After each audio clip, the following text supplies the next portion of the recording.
So how you doing? My name is Brad Sockage. I'm an instructor here at WCTC. I teach, I'm a tool and die maker by trade, and I teach in the tool and die making machine tool operations classes. I'm actually a graduate of here from back in the 90s. I was out in industry, started an apprenticeship as a tool and die maker, came back, and I've been back here about 5 years now. So this is a little bit of background of our campus. We have more than 10 buildings spread out over 140 acres. All that good stuff. We're going to skip right past that and go right to what is a welder. I'm going to be talking about tool and die, welding, and metal fab today. A welder is a manufacturing trades worker who joins metal parts together by applying heat.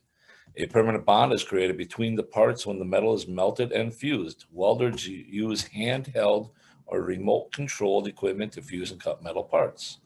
Welders need to wear special equipment such as fire retardant clothes, safety shoes, and welding helmets. The light produced during welding is as bright as the sun and can burn your eyes and skin, which is why safety precautions need to be taken. A welder plays a role in the construction and manufacturing of many of the structures and products people rely on daily across the country. Welding is a necessity that is used daily in the manufacturing trades. With welding, you can create, repair, and modify anything from a bicycle to an earth mover. Art, jewelry, and fun home projects can also be created using a welder. Here's some examples of welded art. We have a rose and we have a motorcycle. Here's a fun home project. Here's a motorized bike my son made with a chainsaw on his sister's bicycle. He mounted the motor to a plate and welded it to the bike frame. The motor uses friction between the drive pulley and the tire to propel the bike. He's 14 years old. He got a free chainsaw and he came up with this idea. He wanted to do it. So I let him do it. Metal fabrication is the process of building machines and structures from raw materials. The process includes cutting, burning, welding, machining, forming, and assembly to create the final product. A metal fabricator manipulates metal for construction and manufacturing. They are required to cut, shape, position, and align different metals. They must also understand assembly instructions, ensure required parts are available, and ensure parts meet quality control standards. So we're looking at a picture of a brake press here. He's going to be bending the sheet metal. Metal fabricators can use a wide variety of machinery to create anything from a drift trike to a skyscraper. So using metal fabrication techniques and welding, that somebody created that drift trike. We do make one here at WCTC. We have done one in the past, and on the right, we see what are better known as iron workers building a building. Metal fabricators and welders. Many times, metal fabricators and welders work hand in hand. There's a lot of overlap between the two trades, but both have their specifics and are not the same trade. Metal fabricators need to have an understanding of many different types of machines and tools, such as shears, brake presses, punch presses, lasers, water jets, and more. Here are some examples by our metal fab and welding students, some of the projects they've made in classes. We have a lamp, a vise, and a piggy bank. The jaws on the vise were actually created in one of my classes.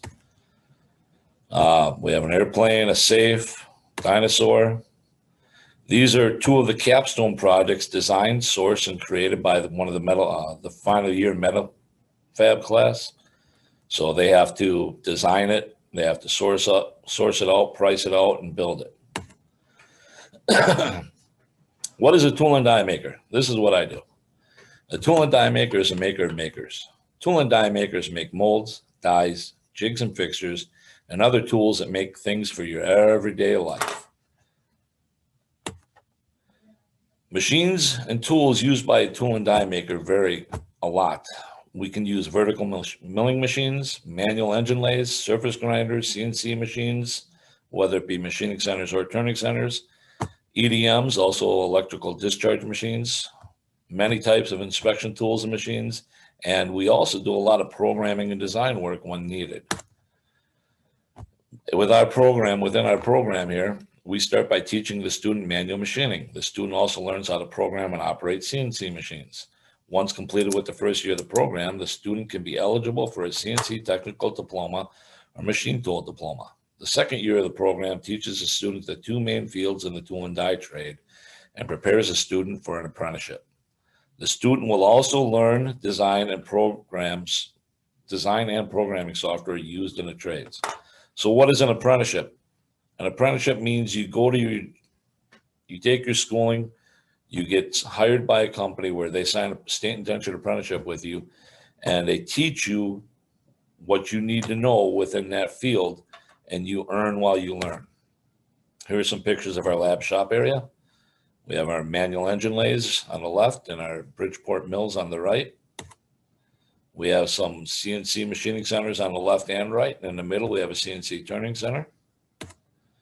Here are projects created by, these are all student created projects throughout the years here at WCTC. These are pretty much all extra credit projects. Here's some projects I, myself, and other instructors have created for our students for our camps that we hold in the summer. So I created this board on the left, top left. Some other instructors created the dice. The bottom right one is actually a student created that in one of my classes for my engineering students.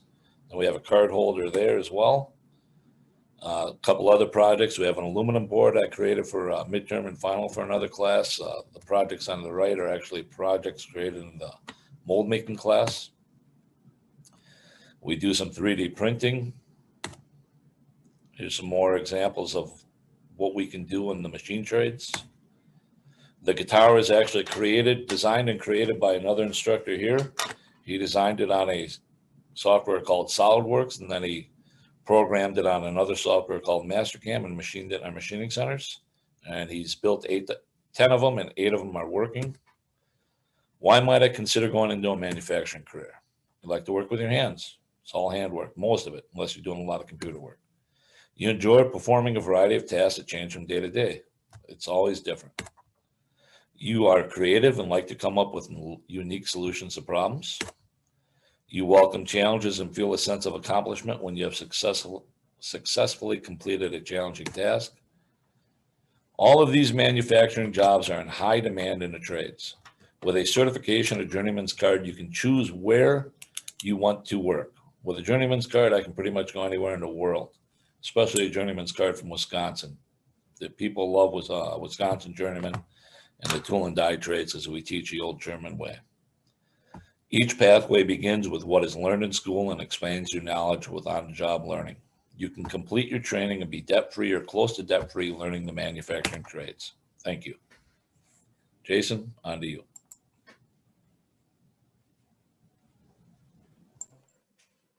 How are you guys doing today? My name is Jason Solberg. I'm an instructor here at WCTC. Like Brad, I am also a former student. I did an apprenticeship. Like you said, you earn while you learn. So I was able to go 3.5 years of school. And what happens is you're really going through an apprenticeship. So you do the schooling once a week. They pay you to come here, and then they pay you your hourly wage. And then when you're actually the rest of the week out in the field, they're really teaching you specific things that you need to know that go along with the trade. When you're done, you get a journeyman's card. So I was able to do 3.5 years worth of school, and I got paid to go to school. It didn't cost me nothing. So with that being said, I have a little video that I'd like you guys to see here. So hopefully I could share it here and it works out. 1 second. And right.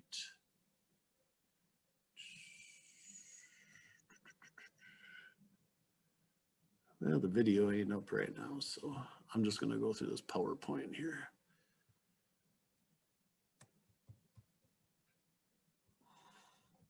So I teach in the industrial maintenance and the automation system technician program. What is AST? Automation systems. A lot of factories nowadays are becoming automated. They're using these robots, these industrial robots. And some things that we do in automation might be considered automation systems technician, mechatronics technician, system designer, field service tech, industrial controls technician, or robot and PLC programmer. What do? We program PLCs. That's the brains of the operation. So that's programmable logic control. HMIs would be the human machine interfaces. Them are the touch screens that you see at certain kiosks. VFDs are variable frequency drives, which control motors, and robotics, which are taking the place of a lot of jobs that humans used to be. In manufacturing, our careers are very much in demand because, a lot of people aren't filling the shoes of the people retiring. Therefore, the people that are getting into manufacturing, like tool and die, like Brad was saying, or industrial maintenance and automation, I mean, some of them, like over at GE Medical, are making $49 an hour. That's $102,000 a year for a trade job. Some of the other things you might be doing would be develop automated processes for industry. You could be a field service technician, which may travel around the world, or you could work locally at Harley Davidson or some other local places. IMT. So IMT is industrial maintenance tech. So what that is that's really if you like to work with your hands more, where you're interested in the techie stuff, but you kind of want to get your hands dirty. This would kind of be the job for you. It might be considered as a machine repair, machine mechanic, maintenance machinist, maintenance technician, or a maintenance engineer. So what do? So they repair industrial equipment, machinery, manufacturing, food processing, printing. You might rebuild machinery, install machinery, or do predictive or preventive maintenance. Where do our students work? So our students work all around. I'm sure most of you have heard of Harley Davidson or Briggs & Stratton. Most recently, one of our former dual enrollment students actually works at SpaceX down in Texas. So that's pretty exciting. What do you learn in the AST program? So you learn to program PLCs, HMIs, VFDs, and robotics. In mechanical repair, you're dealing more with hand tools, belts, chains, and industrial electricity and stuff like that. So the mechanical portion would be the belts, chains, gears, adjustable speeds, clutches, brakes, couplings, shaft alignment, bearings, and some machining. You see to the right, we have a couple thermal images. So we have a couple Fluke TI-32 thermal imagers that we teach you how to do some troubleshooting with. The bottom one here happens to show 2 phases. It's really a 3-phase, so 2 of the phases are getting a little hotter, and the one above it would be a coupling alignment. So we do a fluid power, which is hydraulics and pneumatic, some welding, electricity, electronics, rigging. It's a way really to pick up stuff. Preventive maintenance, predictive, troubleshooting, and then pumps and piping. Why might you want to get into maintenance? Well, maybe you like working with your hand like Brad's kid. A pretty creative way to use the little sister's bike with a chainsaw.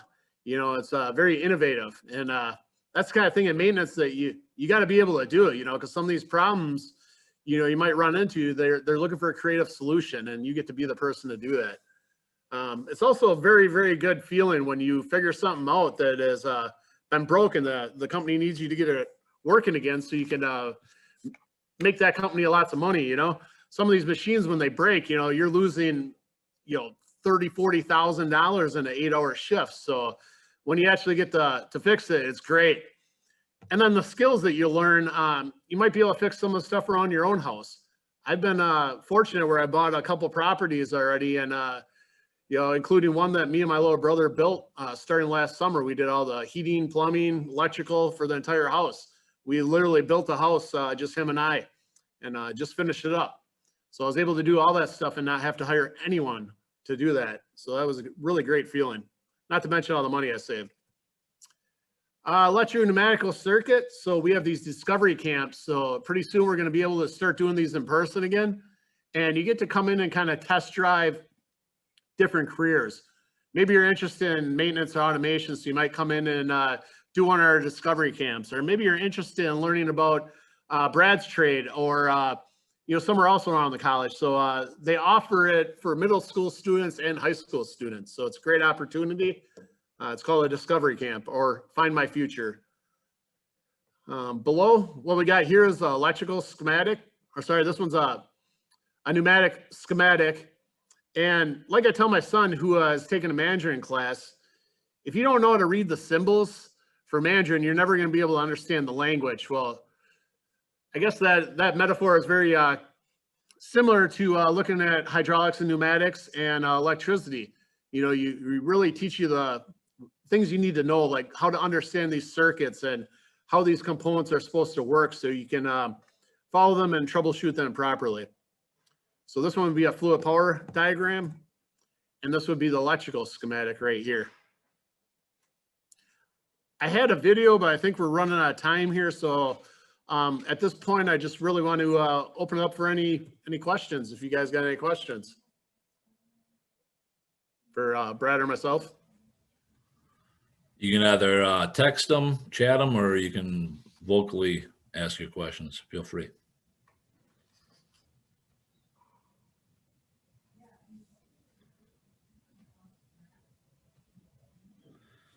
You guys got nothing? If you don't have any questions, thanks for coming in. One thing you'll notice, all the manufacturing trades, we all kind of tie together. So whether it's maintenance, tool and die, metal fab, welding, it doesn't matter. We all kind of tie together. We all work together. All the manufacturing jobs right now are in high demand. So feel free to come in and investigate what we have here. Ask any questions, contact anybody here. You're more than welcome. We're always here to answer any questions you may have. Yes, Dina, we are. Thank you, gentlemen, for coming in, or Vince and Ryan for coming in.